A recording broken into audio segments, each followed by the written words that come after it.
नारायण गोस्वामी वाञ्छाकल्पतरुभ्यश्च कृपा सिन्धुभ्यैव च पतितानां पावनेभ्यो वैष्णवेभ्यो नमो नमः। तो श्रील गुरु महाराज जी की बड़ी विशेष अनुकंपा से अभी हम लोग जिस स्थान पर आए हैं, हम गौड़ीय वैष्णवों के लिए ये एक बड़ा ही विशेष स्थान है। ये श्रीनिवासाचार्य प्रभु जी की आविर्भाव भूमि है, उनकी जन्मस्थली। साधारण भाषा में कहें चाखंदी नाम का ये स्थान है, ये ग्राम है। और जिस स्थान पर हम उपस्थित हैं, ये श्रीनिवासाचार्य प्रभु जी की जन्मस्थली है, उनकी पदांकभूत भूमि। श्रीनिवासाचार्य प्रभु जी के पूज्य पिताजी श्रीमान गंगाधर भट्टाचार्य जी और श्री चैतन्य महाप्रभु जी के बड़े प्रिय परिकर थे। जिस समय श्री चैतन्य महाप्रभु जी कटवा में संन्यास ग्रहण करने की लीला कर रहे थे, उस समय में ये श्री गदाधर भट्टाचार्य जी महाप्रभु जी के संन्यास के वेश को देखकर उन्होंने बहुत क्रंदन किया, बहुत क्रंदन। उनके नेत्रों से अविरल अश्रुधारा प्रवाहित हो रही थी। तो श्री चैतन्य महाप्रभु जी के प्रति उनकी अनुरक्ति, उनके प्रेम को देख करके भक्तों ने उनका नाम रख दिया श्री चैतन्य दास। वो अपनी पत्नी के साथ में यहाँ पर निवास करते थे, लक्ष्मी प्रिया जी के साथ में। उनके हृदय में कोई पुत्र की कामना नहीं थी, किंतु हठात भक्ति रत्नाकर ग्रंथ के अनुसार हठात उनके हृदय में पुत्र की कामना उत्पन्न हुई। उन्होंने अपनी पत्नी को ये बात बतलाई। उनकी पत्नी ने उनको परामर्श दिया कि आप नीलाचल में, पुरी में जाकर श्री चैतन्य महाप्रभु के समक्ष आप अपनी इस भावना को व्यक्त कीजिए। तो वो भक्तों के साथ में श्री गंगाधर भट्टाचार्य जी, जो परिवर्तित काल में जिनका नाम हो गया श्री चैतन्य दास, वो जगन्नाथपुरी पहुंचे श्री चैतन्य महाप्रभु जी के निकट में। और उनके अपनी इच्छा प्रकट करने से पहले ही भक्ति रत्नाकर ग्रंथ में वर्णन आया बहुत सुंदर रूप में। श्री चैतन्य महाप्रभु जी सभी भक्तों के समक्ष कहने लगे कि ये ब्राह्मण जो है वो पुत्र की कामना लेकर के यहाँ पर उपस्थित हुए हैं। बहुत शीघ्र इनको एक दिव्य पुत्र रत्न की प्राप्ति होगी, जो साक्षात मेरा ही अभिन्न स्वरूप होगा। कुछ समय नीलाचल में निवास करने के पश्चात गंगाधर भट्टाचार्य श्री चैतन्य दास जी इस स्थान पर लौट आए। और थोड़े समय के पश्चात में उनकी पत्नी जो है लक्ष्मी प्रिया जी, उनको श्रीनिवासाचार्य प्रभु जो है वो पुत्र रूप में वो प्राप्त हुए। उन्होंने श्रीनिवासाचार्य प्रभु जी के जितने जात कर्म संस्कार इत्यादि थे, रुचि परीक्षा अन्नप्राशन संस्कार इत्यादि संपन्न कराए। श्रीनिवासाचार्य प्रभु जी को अपने पिता श्री गंगाधर भट्टाचार्य जी के श्रीमुख से श्री चैतन्य महाप्रभु जी का लीला विलास जो है वो सब कुछ श्रवण करने का सौभाग्य प्राप्त हुआ। और उसके पश्चात जब वो कुछ बड़े हुए तो अपने पिता के मुख से ये सुनकर कि श्री चैतन्य महाप्रभु जी बड़ी शीघ्र देह परित्याग कर देंगे, श्रीनिवासाचार्य प्रभु जी जगन्नाथपुरी पहुँचे। किंतु उनके पहुंचने से पहले ही श्रीमन महाप्रभु जी ने अपने प्रकट लीला आविष्कार की और श्रीनिवासाचार्य प्रभु जी बड़े उनके विरह में कातर हो गए। किंतु महाप्रभु जी के जितने परिकर वहां उपस्थित थे, श्री गदाधर पंडित जी, राय रामानंद जी इत्यादि, शिकी महिती, उन्होंने श्रीनिवासाचार्य प्रभु जी को सांत्वना प्रदान की। और विशेष करके श्रीनिवासाचार्य प्रभु जी ने गदाधर पंडित जी के निकट में रह करके उन्होंने श्रीमद् भागवत का अध्ययन किया, श्रीमद् भागवत श्रवण की गदाधर पंडित जी के श्रीमुख से। और इसीलिए श्रीनिवासाचार्य प्रभु जी की जो व्याख्या है, जो टीका है, चतुश्लोकी इत्यादि की भी जो टीका व्याख्या है, उसको जिन लोगों ने देखा होगा वो समझ सकते हैं कि वास्तव में श्रीनिवासाचार्य प्रभु जी का श्री गदाधर पंडित जी के साथ में कैसा अंतरंग उनका संग हुआ है।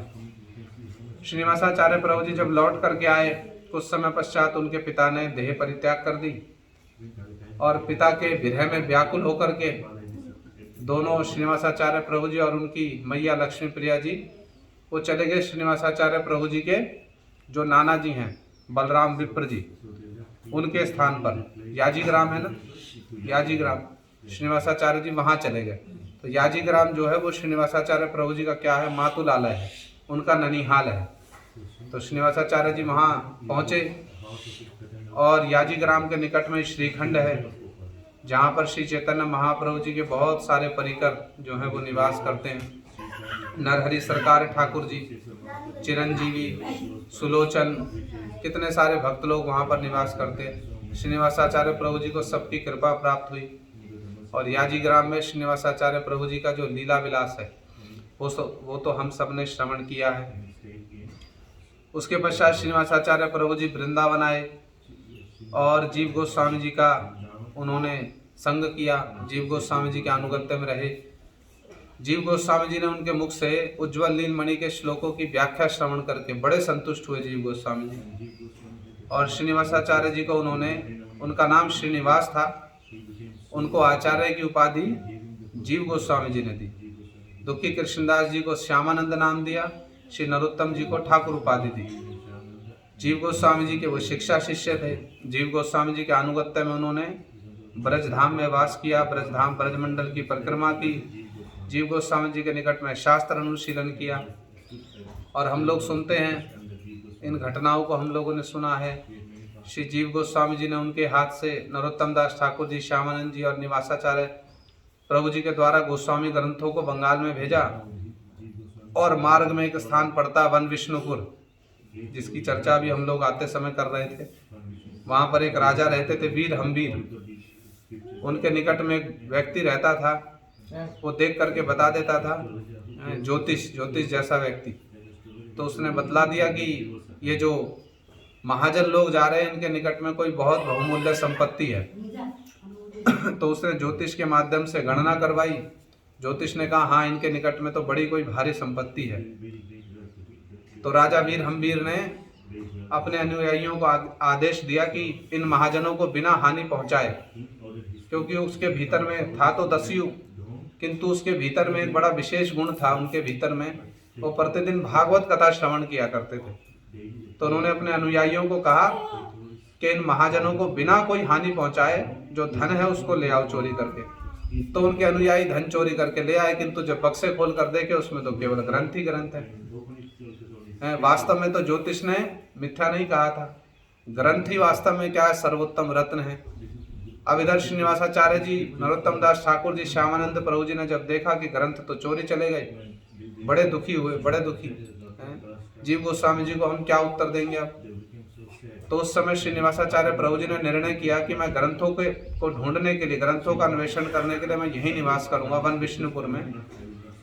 और श्यामानंद प्रभु जी को भेज दिया उड़ीसा उत्कल प्रदेश, और नरोत्तम दास ठाकुर जी को भेज दिया खेतुरी में, और निवासाचार्य प्रभु जी वहीं ठहर गए।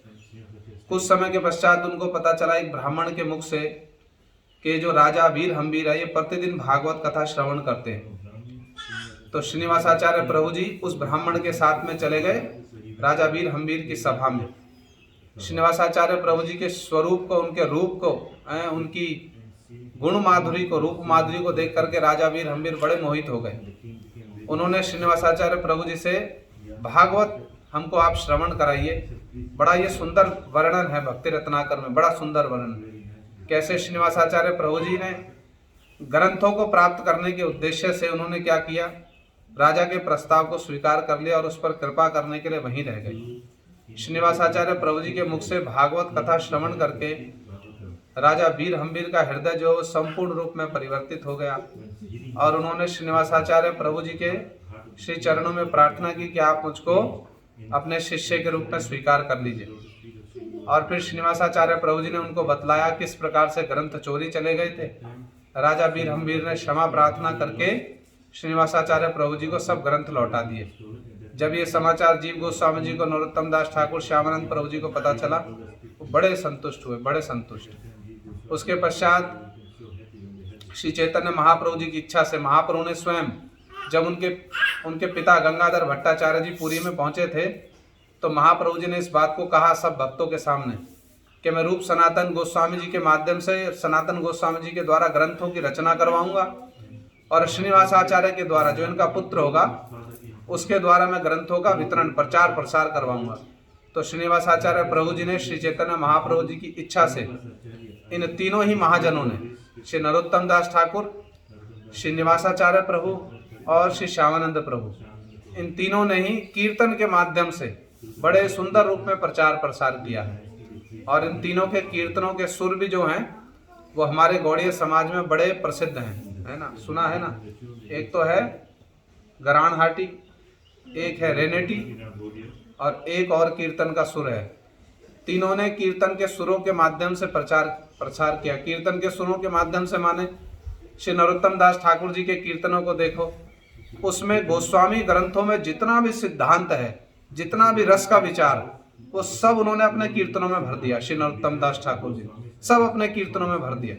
एक एक कीर्तन को उठा करके देखिए, रस विचार से लेकर के हो, सिद्धांत के दृष्टिकोण से हो, सब कुछ नरोत्तम दास ठाकुर जी के कीर्तनों में मिलेगा। सब कुछ, ऐसा कोई विषय नहीं है गोस्वामियों के ग्रंथों का जिसको श्री नरोत्तम दास ठाकुर जी ने अपने कीर्तनों में वर्णन ना किया हो। यहाँ तक कि श्री रूप गोस्वामी जी ने भक्ति रसामृत सिंधु, उज्ज्वल नीलमणि इत्यादि में भी जिन सब विषयों को वर्णन किया है, उनको भी श्री नरोत्तम दास ठाकुर जी ने अपने कीर्तनों में विभिन्न विभिन्न स्थानों पर उन्होंने वर्णन किया है बड़े सुंदर रूप में। सम स्नेहा विषम स्नेहा ना करी हो दुई लेहा, इतने सुंदर रूप में श्री नरोत्तम दास ठाकुर जी ने निष्ठा की बात बतलाई। सम स्नेहा विषम स्नेहा ना करी हो दुई लेहा। अरे हमको राधा जी की कौन से, राधा जी के किस प्रकार हम लोग पक्षपाती हैं। जो सम स्नेहा है, राधा कृष्ण, राधा जी और कृष्ण के प्रति भी जो सम स्नेह है, उनके प्रति भी निष्ठा नहीं होगी, आदर होगा, सम्मान होगा। सम स्नेहा विषम स्नेहा, और जो विषम स्नेह है, विपक्ष की है, उनको भी परिणाम है। ना करियो दुई लेहा, उनके चरणों में रतिमती मत करना। रतिमती एकमात्र किसके चरणों में करना, जो राधा जी के पक्ष की गोपियां, राधा जी के पक्षपातित्व में। तो जो रूप रघुनाथ जी का जो सब शास्त्रों में जो वर्णन किया, उसको नरोत्तम दास ठाकुर जी ने कितने सुंदर रूप में अपने कीर्तनों में वर्णन किया। ऐसे ही श्रीनिवासाचार्य प्रभु जी, उनकी भागवत की व्याख्या, क्या अद्भुत उनकी भागवत की व्याख्या श्रीनिवासाचार्य प्रभु जी है। देखो चतुश्लोकी में क्या अद्भुत अद्भुत सब विचार श्रीनिवासाचार्य प्रभु जी ने प्रकाशित किए। इतने अद्भुत अद्भुत सिद्धांत उन्होंने प्रकाशित किए हैं। तो ऐसी इसी प्रकार से श्रीनिवासाचार्य प्रभु जी, श्यामानंद प्रभु जी, नरोत्तम दास ठाकुर जी, श्री चैतन्य महाप्रभु गोस्वामियों के प्रकट होने के पश्चात इन तीनों ही महापुरुषों ने इस महाप्रभु जी की जो विचारधारा है, इसको बड़ा बृहद रूप दिया है, बड़ा बृहद रूप। और श्रीनिवासाचार्य प्रभु जी का श्री नरोत्तम दास ठाकुर जी के साथ में बड़ा ही विशेष प्रेम और स्नेह था। याजी ग्राम में अपने मातुलालय में एक साथ में ही रहा करते थे। श्रीनिवासाचार्य प्रभु जी ने अपनी माता और श्री नरहरि ठाकुर जी की आज्ञा से उन्होंने विवाह भी किया था, और बड़े विस्तार से उन्होंने श्री चैतन्य महाप्रभु जी की आज्ञा को उन्होंने पूर्ण किया। हम गौड़ीय वैष्णवों में श्रीनिवासाचार्य प्रभु जी का बड़ा ही विशेष स्थान है, बड़ा ही विशेष स्थान। श्री कृष्णदास कविराज गोस्वामी जी ने चैतन्य चरितामृत में एक बड़ी सुंदर बात कही है, बड़ी सुंदर बात। वो कहते हैं कि श्री चैतन्य महाप्रभु जी के जो ये परिकर है ना, इनके चरणों की शरण ग्रहण करने पर, अभी हम लोग इस स्थान पर आए, इस स्थान की धूलि को हम अपने मस्तक पर लगाएंगे। साक्षात ये श्रीनिवासाचार्य प्रभु जी का जन्म स्थान है। श्री कृष्णदास कविराज गोस्वामी कहते हैं, श्री चैतन्य पदाम भोज मधुपेभ्यो नमो नमः, कथम चिदाश्रयात येषाम स्वापी तदगंध भाग भवेत। हम लोग यदि श्री चैतन्य महाप्रभु जी के चरणों की प्राप्ति करना चाहते हैं तो उसका उपाय क्या है, कैसे हमको श्री चैतन्य महाप्रभु जी के चरणों की प्राप्ति होगी। श्री कृष्णदास कविराज गोस्वामी कहते हैं, श्री चैतन्य पदाम भोज मधुपेभ्यो नमो नमः। ये जो श्री चैतन्य महाप्रभु जी के चरण कमलों के जो ये भ्रमर स्वरूप उनके भक्त हैं, श्री चैतन्य महाप्रभु जी के चरण कैसे कमल के समान, और उनके भक्त जो है वो भ्रमर के समान है। निरंतर श्री चैतन्य महाप्रभु जी के चरणों से झरित होने वाले मकरंद को पान करने वाले। तो कविराज गोस्वामी प्रभु कहते हैं, यदि कोई श्री चैतन्य महाप्रभु जी के चरणों के मकरंद का पान करने वाले भ्रमर स्वरूप उनके भक्तों का आश्रय ग्रहण कर ले, कथम चिदाश्रयात येषाम स्वापी, अरे मनुष्य की तो बात छोड़ दो, यदि कुत्ता भी कर लेना आश्रय, यदि कुत्ता भी आश्रय कर ले, स्वापी माने यदि कुत्ता भी उनका आश्रय कर ले इन भक्तों का, तदगंध भाग भवेत। भाई कुत्ता क्या पुष्पों की सुगंध ले लेगा जैसे भ्रमर ले सकते हैं? भ्रमर तो नहीं ले, कुत्ता तो नहीं ले सकता जैसे भ्रमर ले सकते पुष्पों की सुगंध। किंतु महाप्रभु जी के परिकर रूपी इन भ्रमरों की इतनी महिमा है, यदि कुकुर भी इनका आश्रय ले ले तो उसको भी महाप्रभु जी के मकरंद का, चरण रूपी मकरंद का, सौरभ का आस्वादन करने का सौभाग्य प्राप्त हो सकता है। इतने ये महाप्रभु जी के परिकर जो है ना, उनकी इतनी महिमा, इतनी महिमा। इसलिए नरोत्तम दास ठाकुर जी ने कहा एक कीर्तन में, भ्रमिबो द्वादश वने रस केली जे जे स्थाने, प्रेमावेशे गड़ा गड़ी दिया, सुधाइबो जने जने ब्रजवासी गण स्थाने, निवेदिबो चरण धरिया। कितनी सुंदर सुंदर ये सब भावनाएं हैं। भ्रमिबो द्वादश वने, ब्रजमंडल हो और गौड़ मंडल हो, एक एक स्थान पर मैं जाऊंगा, एक एक स्थान पर। भ्रमिबो द्वादश वने, रस केली जे जे स्थाने, महाप्रभु जी और महाप्रभु जी के परिकरों ने जिन जिन स्थानों पर जन्म ग्रहण किया, जिन जिन स्थानों पर लीलाएं की हैं, मैं उन स्थानों पर जाऊंगा। भ्रमिबो द्वादश वने रस केली जे जे स्थाने, और क्या करूंगा, जाकर के क्या करूंगा, प्रेमावेशे गड़ा गड़ी दिया, उन स्थानों पर जाकर प्रेम के आवेश में भूमि पर मैं लोटपोट खाऊंगा। गड़ा गड़ी दिया माने भूमि पर मैं लोटपोट खाऊंगा। और सुधाइबो जने जने ब्रजवासी गण स्थाने, निवेदिबो चरण धरिया, उन स्थानों पर जाऊंगा, है ब्रजवासियों के जो धामवासी, उनके चरणों की धूल की प्रार्थना करूंगा, उनसे लीला कथाएं श्रवण करूंगा। निवेदिबो चरण धरिया, मुझ पर कृपा करो आप, हैं ये प्रार्थना के साथ में क्या करूं, उनके चरणों में निवेदन करूं। कितनी सुंदर सुंदर भावनाएं ये सब प्रकाशित किए हैं, कितनी सुंदर सुंदर भावना। गौर अमार जे सब स्थाने करिलो भ्रमण रंगे, से सब स्थान हैरिबो आमी प्रणय भगत संगे। महाप्रभु जी हो, महाप्रभु जी के परिकर हों, जिन जिन स्थानों पर उन्होंने भ्रमण किया, जन्म लीला की है, वो बड़े ही दिव्य स्थान, बड़े दिव्य स्थान। तो हमारा कितना सौभाग्य है, इसको भाषा के द्वारा वर्णन नहीं किया जा सकता, भाषा के द्वारा वर्णन नहीं किया जा सकता। जिन जिन स्थानों पर इन महाप्रभु के परिकरों ने जन्म लीला की है, ये उनकी पदांगपूत भूमि है, उनकी पदांगपूत भूमि, उनके पिता की पदांगपूत भूमि, उनकी मैया की पदांगपूत भूमि। और ये जो श्री विग्रह हम लोग दर्शन कर रहे हैं, श्री गौर नित्यानंद जी, ये श्रीनिवासाचार्य प्रभु जी के पिताजी श्री गंगाधर भट्टाचार्य जी के सेवित ये विग्रह हैं। कितने 450-500 साल पुराने ये सेवित विग्रह हैं। तो कितना सौभाग्य की बात है इन सब स्थानों पर आना और इन सब स्थानों की चरण धूल को अपने मस्तक पे लगाना। श्री चैतन्य महाप्रभु जी जब अपने गुरु पाद पद्मेश्वरपुरी पाद जी के जन्म स्थान गए, चैतन्य डोबा स्थान का ही नाम हो गया चैतन्य डोबा। महाप्रभु जी ने वहां की मिट्टी को थोड़ा सा ले लिया, थोड़ा सा मुख में दिया, मस्तक पे लगा, थोड़ा सा अपने वस्त्र में बांध लिया, और महाप्रभु जी का अनुगमन करते करते सब भक्त लोग वहां से मिट्टी लेने लगे। इतनी मिट्टी ली कि वहां एक कुंडी बन गया, उसका नाम ही हो गया चैतन्य डोबा। देखो महाप्रभु जी ने अपने गुरुवर्ग को कितना आदर, कितना सम्मान दिया। तो इस धूल का ही कितना आदर सम्मान होना चाहिए हमारे हृदय में, जहां हमारे ये पूर्व गुरुओं ने क्या किया है, जन्म ग्रहण किया है। शिला प्रभुपाद भक्ति सिद्धांत सरस्वती गोस्वामी ठाकुर जी ने संपूर्ण गौड़ मंडल की पैदल पैदल परिक्रमा की थी, कुछ एक भक्तों के साथ में, कुछ एक भक्तों के साथ में। शिला प्रभुपाद जी भक्ति सिद्धांत सरस्वती गोस्वामी ठाकुर जी ने थोड़े से भक्तों के साथ में हैं, उन्होंने पैदल पैदल पैदल पैदल पूरे गौड़ मंडल की परिक्रमा की, और एक एक स्थान का वर्णन भी शिला प्रभुपाद जी ने दिया है। कितना आदर, कितना प्रेम, कितना सम्मान है, कितनी प्रीति उनकी इन सब स्थलों के प्रति, इन सब लीला स्थलियों के प्रति उनकी होगी। बतलाओ तो कैसे पैदल पैदल महीनों तक प्रभुपाद जी ने परिक्रमा की, महीनों तक, और एक एक स्थान पर बैठ करके स्थान की महिमा और अपने पूर्वाचार्यों की, गुरुवर्गों की महिमा शिला प्रभुपाद जी गान किया करते हैं, गान किया करते। तो हमारे हृदय में भी कितना प्रीति, कितना आदर, कितना सम्मान होना चाहिए इन सब स्थानों के लिए, हृदय में लालसा होनी चाहिए इन सब स्थानों को कैसे हमको दर्शन प्राप्त होगा। देखो नरोत्तम दास ठाकुर जी क्या कह रहे हैं श्रीनिवासाचार्य प्रभु जी के लिए, जय अनिलो प्रेम धन करुणा प्रचुर। अरे जो इस जगत में प्रेम धन रूपी करुणा को प्रचुर परिमाण में लेकर के आए, श्रीनिवासाचार्य प्रभु जी का क्या कंट्रीब्यूशन है, श्री नरोत्तम दास ठाकुर जी बतला रहे हैं। जो इस जगत में प्रेम धन की, करुणा को प्रचुर परिमाण में लेकर के आए, हैनो प्रभु कोथाय गेला आचार्य ठाकुर। उनके विरह में व्याकुल होकर के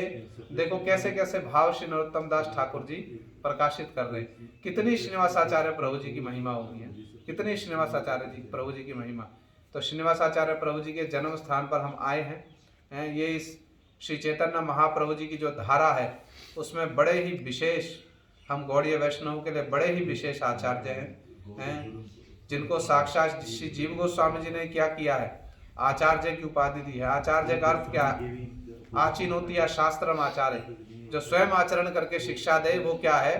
वो आचार्य है। तो इसलिए श्रीनिवासाचार्य जी क्या, हम गौड़ीय वैष्णवों के आचार्य स्वरूप हैं।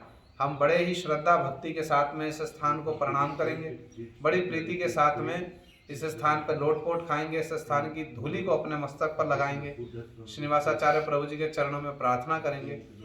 जिस जे अनिलो प्रेम धन करुणा प्रचुर, आप जिस प्रेम धन रूपी करुणा को प्रचुर परिमाण में लेकर के आए, आप जिस गोलोक वृंदावन से जिस प्रेम धन को आप बड़ी करुणा पूर्वक आप प्रचुर परिमाण में लेकर आए, उसका एक छींटा सा भी हमारे मस्तक पर आ जाए, हृदय में आ जाए, हमारा जीवन धन्य हो जाएगा, हमारा जीवन धन्य हो जाएगा। यही कह करके श्रीनिवासाचार्य प्रभु जी के इस जन्म स्थान, उनके आविर्भाव स्थली को हमारा कोटि कोटि नमन। हृदय बड़ा गदगद हो रहा है इस स्थान पर आकर, इस स्थान की शोभा को दर्शन करके। भगवत भक्तों का तो इतना महात्म्य है कि शास्त्रों में ये कहा गया है कि उनकी चरण धूल, तो कितना महात्म्य उनकी चरण धूल का। यहाँ तक भी कहा गया उनके शरीर से स्पर्श करके चलने वाली जो वायु होती है ना, वो भी जहां जहां जाती है वो वायु, जो भगवत भक्तों के शरीर को स्पर्श करके जो वायु चलती है ना, वृंदावन दास ठाकुर जी ने चैतन्य भागवत में ये सिद्धांत दिया है। श्री चैतन्य महाप्रभु जी अपने परिकरों को ऐसे ऐसे स्थानों पर जन्म ग्रहण कराया जहाँ गंगा नहीं है, जो देश पांडव वर्जित हैं, ऐसे ऐसे स्थानों पर अपने भक्तों को श्री चैतन्य महाप्रभु जी ने क्या कराया?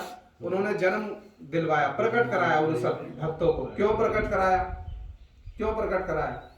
क्योंकि जब भगवत भक्त उनका जन्म होगा, उनका आविर्भाव होगा, तो उनके जन्म आविर्भाव के प्रभाव से वो भूमि जो है ना, वहां पर निवास करने वाले लोगों के हृदय में सहज रूप में भगवत भक्ति के प्रति भावना उत्पन्न हो जाती है। उनके शरीर से स्पर्श करके चलने वाली वायु जितनी दूर तक जाती है, उतनी दूर तक लोगों का हृदय निर्मल हो जाता है, भगवत भक्ति के प्रति स्वाभाविक रूप में अनुराग होने लगता है। इसलिए महाप्रभु जी ने इतने इतने स्थानों पर भगवत भक्तों को जन्म ग्रहण कराया। हमारे गुरु जी को देखो कहाँ जन्म ग्रहण कराया, कहाँ गुरु जी ने जन्म लिया? बक्सर में, बिहार में। क्यों? ऐसे ऐसे भगवत भक्त लोग जहाँ जन्म लेंगे ना, वहाँ के लोगों में स्वाभाविक रूप में भगवत भक्ति करने की इच्छा प्रकट हो जाएगी, इसीलिए भगवत भक्तों का जन्म स्थान जो है, भगवत भक्तों की पदांगभूत भूमि जो है, वो बड़ी ही क्या है? बड़ी ही हम लोगों के लिए विशेष है। हमारे कविराज गोस्वामी जी ने तो कितना सुंदर सिद्धांत दिया है, भक्त पद धूलियार भक्त पद जल भक्त भुक्त अवशेष तीन साधनेर बल। हम बद्ध जीवों के साधन का बल तो यही है, भक्त पद धूलि है, भक्त पद जल और भक्त भुक्त अवशेष। अब जिस स्थान पर हम आए हैं, प्रभुपाद जी कहा करते थे हम किस लिए आए हैं इस स्थान पर। जब वो गौड़ मंडल की परिक्रमा कर रहे थे तो प्रभुपाद जी कहा करते थे किस लिए आए हम इस स्थानों पर। एक तो श्रीमद् भक्तिविनोद ठाकुर जी का विचार हम बार बार सुनते हैं। क्या विचार है? कबे धामवासी जने प्रणति करिया मांगी वो कृपा रलेश। ये धामवासी हैं, ये श्रीनिवासाचार्य जी, उनके पिता गंगाधर भट्टाचार्य जी, उनकी माता लक्ष्मी प्रिया जी, ये सब धामवासी हैं। इनके चरणों में एक कृपा का कण प्रार्थना करने के लिए हम लोग आए। और दूसरी बात, भक्त पद धूलियार भक्त पद जल भक्त भुक्त अवशेष तीन साधनेर बल। भक्तों के चरणों की धूली वो हमारे साधन का बल है। तो इस स्थान पर देखो कितनी चरणों की धूली है, श्रीनिवासाचार्य जी के चरणों की धूली, गंगाधर भट्टाचार्य जी के चरणों की धूली, उनकी मैया लक्ष्मी प्रिया जी के चरणों की धूली, और कितने कितने उनके परिकर हैं, उन सबके चरणों की धूली इस स्थान पर है। तो यहाँ इस धूली में लोटपोट खाएं, इस धूली को अपने मस्तक पर लगाएं और उनके चरणों में प्रार्थना करें। आप जिस करुणा की वारिधि को, जिस करुणा वारी को आप गोलोक वृंदावन से लेकर आए, जिस प्रेम धन को, उसके छींटा सा भी हमारे हृदय में आ जाए, तो हमारे जैसे कितने कितने जीव जो है वो पवित्र होकर के भगवत भक्ति प्राप्त कर सकते हैं। यही कह करके श्रीनिवासाचार्य जी के चरणों में हमारा कोटि कोटि नमन, कोटि कोटि प्रणाम। जय श्रीनिवासाचार्य प्रभु की जय, श्री गंगाधर भट्टाचार्य प्रभु की जय, श्री लक्ष्मी देवी लक्ष्मी प्रिया देवी की जय, श्री गदाधर श्रीनिवासाचार्य प्रभु जन्म स्थान की, सभी आविर्भाव स्थली की जय, श्री गौर नित्यानंद प्रभु की, गौर प्रेमानंदे हरि।